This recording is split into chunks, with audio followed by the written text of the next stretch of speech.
Shalom. First and foremost, I want to give all praises, honor, and glory to Yahweh, Bahasham, Yahweh Shai, Bahasham, Recha Kudash. Double honors to the elders and the apostles of Great Millstone, and peace and blessings to the elect.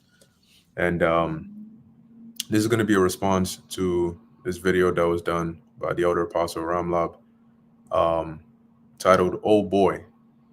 And I was watching this earlier this morning, and a few precepts came to mind, as I was watching it. So I'm going to play a little bit of the beginning, and then get a few precepts on here, because, hey, I mean, this is all, at the end of the day, when you see these things, it's all prophetic at the end of the day, because it's prophesied, or it was prophesied that in the latter days, this would be a part of the signs or the behavior that you would see. Yahweh Shai prophesied it. The Apostle Peter mentioned it. The Apostle Paul. I mean, it's all throughout the scriptures. And so really, this is also really another sign of the end being nearer than when we believed. Okay, so let's go ahead and play this.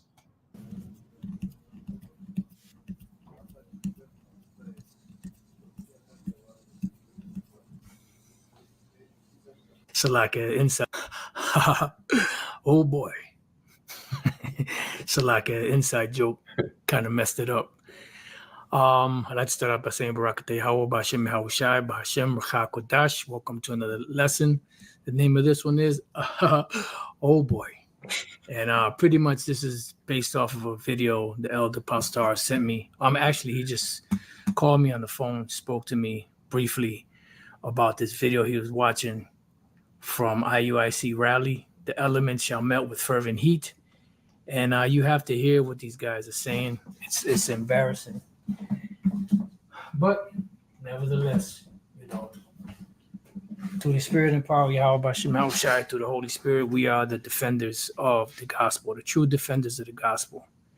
The majority of these other people out here, these other Israelite groups, it's like you don't hear them, you don't hear a peep from them unless, it's something dealing with, Great Millstone, then they'll jump all over it.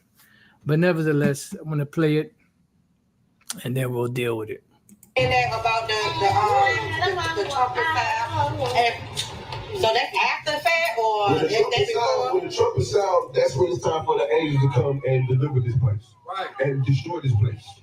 When you hear the trump of God, that means it's time for destruction. Right. That's right. You with me? So the whole world just what? I mean, they show so much. The world destroys us. Wow. Right. Give me Zechariah 14 and 12. I'm gonna show you what's about to happen. The world as we know it is about to get blown to smithereens. Oh man! So pretty much they're teaching a vocab Malone doctrine that the whole world is gonna blow up like the Death Star on one of the Star Wars series.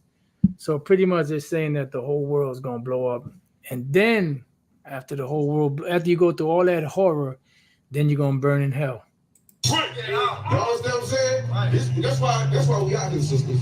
We out here to wake you up so you won't get burnt to fire. Right. So when Christ come back and destroy this place, he said, give me Matthew 10, 20. And it sounded like he said Jehoshua. Right. So when Christ come back and destroy this place, he said, give me Matthew 10, 28. Let me show y'all something. Bring it out. We can't play around with Christ. Because when Christ brings judgment on this earth, your soul is going to burn forever. Right. Y'all understand what I'm saying? Y'all hear what I said? Your soul is going to burn forever. Yep, that's it. Let me tell you something.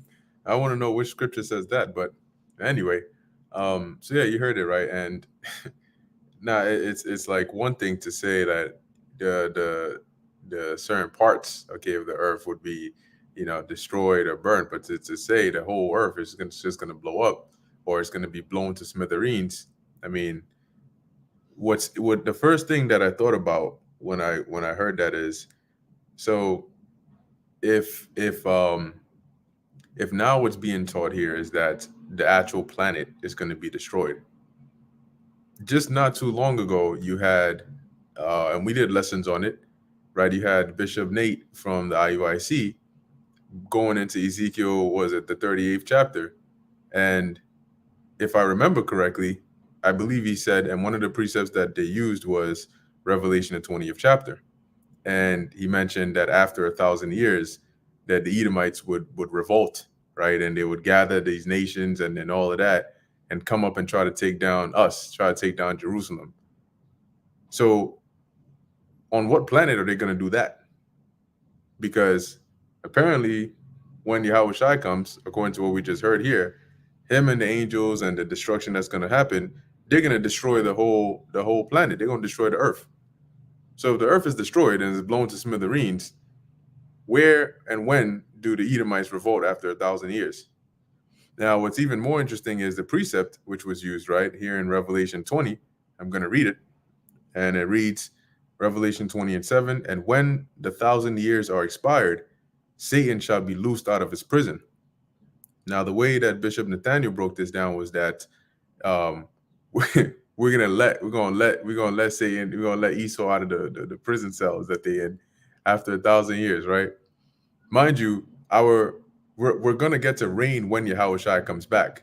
But according to the video we just heard, when he comes back, he destroys the earth, right? The earth gets destroyed. So I wonder where we're gonna be reigning. But in verse 20 or in verse 8, it continues to read, and it says, and shall go out to deceive the nations which are in the four quarters of the earth, the same earth that's supposed to be blown to smithereens. Gog and Magog to gather together to battle, the number of whom is as the sand of the sea. So, I mean, when I was watching it, I was like, wait, but that sounds like a contradiction, right? How can it has to be one or the other? If the earth is destroyed, then which earth are these Edomites going to be imprisoned in and loosed out of their prison and go and then revolt, right, after 1,000 years, which is ridiculous in itself. Nevertheless, the I mentioned, right, where are we going to reign? Because according to the way Bishop Nathaniel broke this down in verse 7, the 1,000 years, we're going to be reigning. And then after that, we're going to go and let Esau out them prisons, right?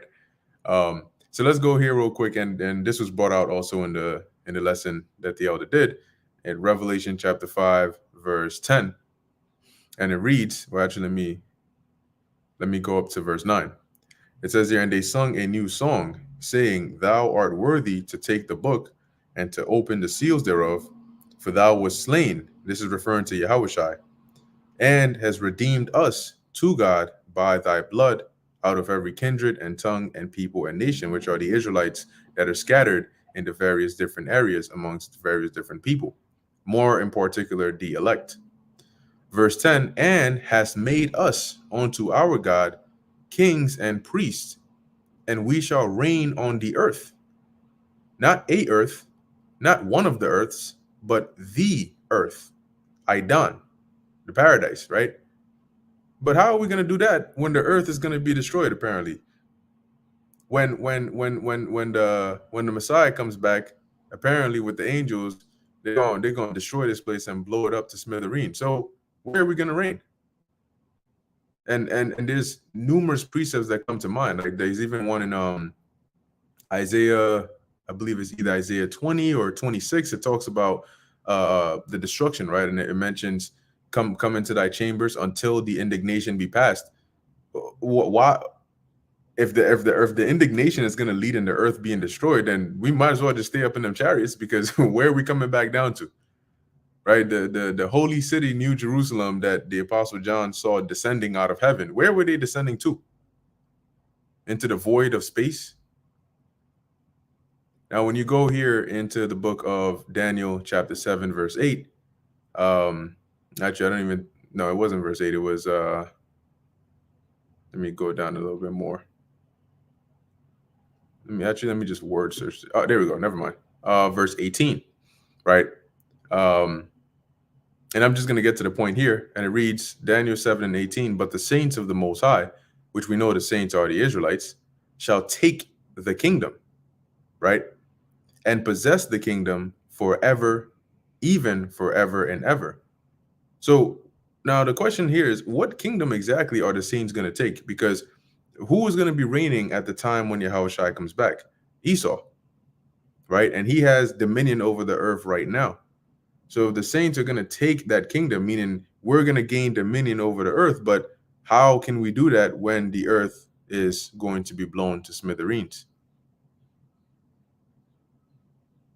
And strangers shall build up thy walls. Strangers shall build up thy walls. In order to build up the walls would have to be destroyed. But what are they building? Are they going to be floating in space somewhere, trying to build up walls? You see how these things don't make sense. They don't add up with the scriptures. When you actually go, and this is why it's important to learn and understand the scriptures, because it's easy to pick out, when these things come out, and to bring proper edification on the matter. Because now, how do you explain all these various other precepts, mainly prophecies that pertain to the earth abiding, like the brother put in here, right? Ecclesiastes 1:4. One generation passeth away, and another generation cometh, but the earth abideth forever. So, along with many other prophetic scriptures, how do you then explain those when in those prophecies the earth is still here? The earth is still as it is. As a matter of fact, it's even better. Right? Where is that? How does that come in? Now, when you actually go to this precept that they try to use, or they went to here in 2 Peter 3:10, the precept of interest, all you had to really do, which I did, right, is, let's read it first. But the day of the Lord will come as a thief in the night, in the which the heavens shall pass away with a great noise, and the elements shall melt with fervent heat. The earth also and the works that are therein shall be burned up. And yeah, at face value, if you don't have a good understanding of the scriptures, you might think that this is talking about the whole entire planet, but it is not. Likewise, when you read in especially in the Old Testament, in certain precepts that talk about the earth, being burned or destroyed, most of the time, when you look into the word earth in the Hebrew, it goes back to the Hebrew word aratazah, which means land. And land does not necessarily mean the whole planet. Okay, like when you read in the book of Exodus 12, and it talks about I think it's Aratazah Matazarium, like the land of Egypt. So land is just land. It doesn't mean the whole entire planet. Now, when you actually look into the word earth here in 2 Peter 3:10, let's find it. And the earth, right? So here we have gay, right? Or guy. Let's hear how this guy says it. Strong's G 1093. Gay. Why are you gay? Right. So gay. And anyway, when you look into some of these definitions here, like you notice, right, that they most of the time they don't just give you one definition, right? And here it's outline of biblical usage. So yeah.